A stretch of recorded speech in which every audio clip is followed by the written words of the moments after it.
Orasyon sa pagdidesisyon ng mabigat na bagay. Amang makapangyarihan sa oras na ito ng bigat at pag-aalinlangan, linawin mo ang aking isipan, palakasin ang aking puso at gabayan ang aking mga hakbang.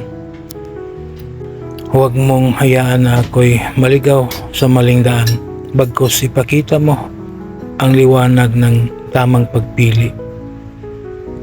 Bigyan mo ako ng tapang upang tumanggap ng anumang kahinatnan ng karunungan upang makita ang kalooban mo sa lahat ng bagay. Sa iyo ko inaangat ang pasyang ito, alang-alang sa kapakanan ng aking sarili, ng aking kapwa at ng iyong kabanal-banalang ngalan. Amen. Bigkasin lamang ang mga orasyon na sumusunod ng 3 beses at iihip sa isang basong tubig at inumin. O di kaya ay iihip mo sa iyong dibdib.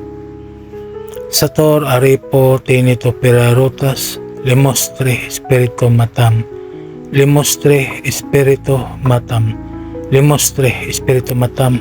Amen. Gawin ito araw-araw hanggang sa maging magaan na ang iyong pagdedesisyon. Maraming salamat sa mga tao na naniwala at tumangkilik sa mga binahagi kong kaalaman.